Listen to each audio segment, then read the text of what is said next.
Welcome to DJ TV. My people, greet una. Welcome una once again to DJ TV. My people, hey, Dele Farotimi again for this one.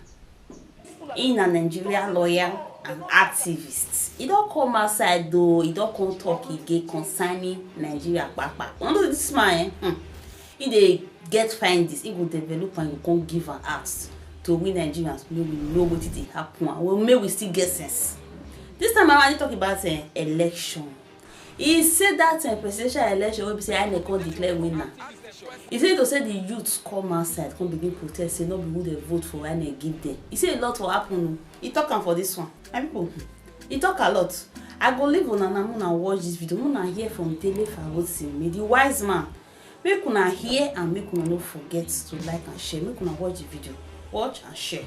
Dealing with a system that is unrepentantly evil, you must come to the point of understanding that that system is structured to do exactly what it is doing.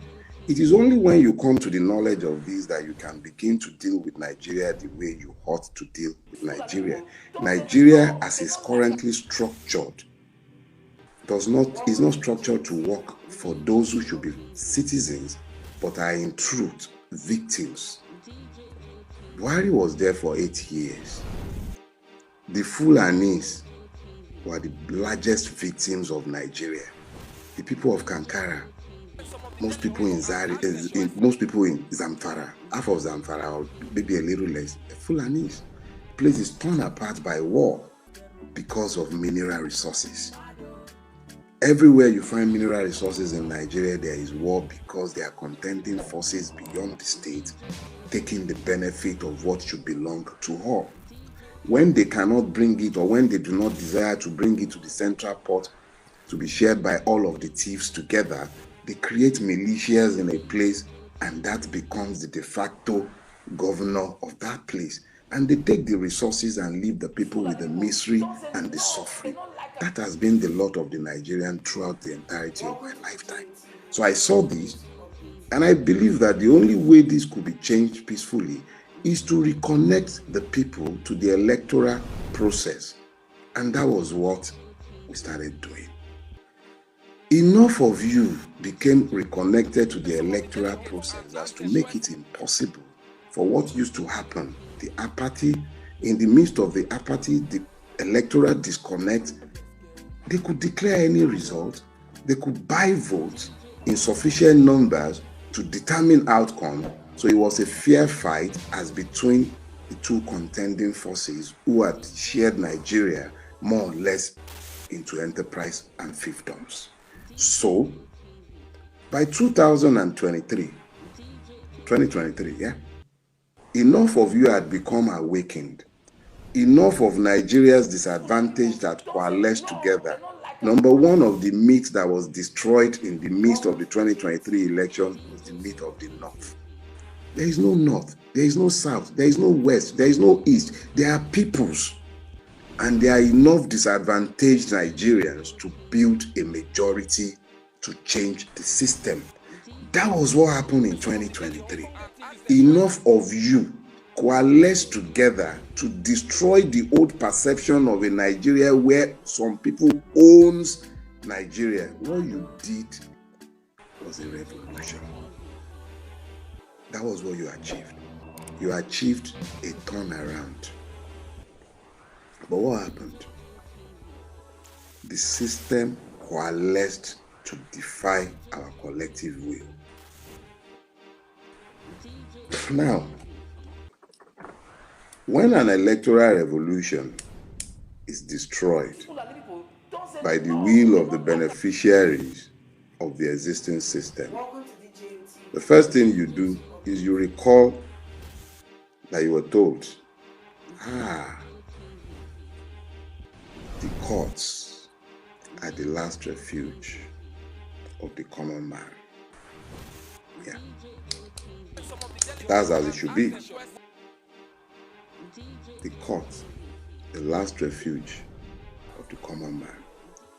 But the interesting thing in our own case was that the thieves were bold to tell us, go to court. And they knew what they were saying. They clearly understood exactly what they were saying. Go to court.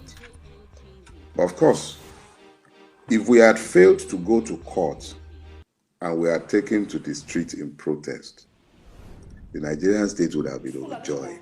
So those of you in the obedient movement or our friends, our orange wearing friends who think that we were stupid, we should have taken to the street. If it was Mr. Lagbaja or Mr. Tenedu, the street would have been awash with protest. I was one of those, in conjunction with many others, who urged, do not take to the street. They say go to court. Let us go to court. So we went to the court. I didn't go to the court believing that we'll get justice in the court, but it was critical that on the path to that peaceful revolution that Nigeria must have, your hope in the illusion of justice being found within our judiciary had to be dashed by the judiciary itself. Me telling you or anyone else telling you wouldn't have made the impact it should. The judiciary had to willfully, in the public space, unveil itself so that Nigerians might properly recognize it for what it is. I will leave you to determine what the Nigerian judiciary is. The Supreme Court, oh sorry, did I say court? No, Supreme Court, no, Supreme Court, not court. The Supreme Court should be ruling on the subject, should be bringing its judgment, and it should be easier for everyone all around the world to know whether our courts are court of justices. And don't worry, this is not an attempt to use social media to pressurize you. I already have my own opinion, and my opinion is out there. It's backed by fact.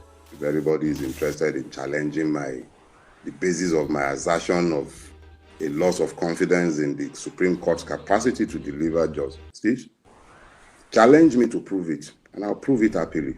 So that's a direct challenge to anyone who is arguing that I didn't insult. I stated the fact. I have no confidence in the capacity of our courts, particularly the Supreme Court, to deliver justice. Those were my words under the headship of our current TSC. I'll leave that at that. DJ AP.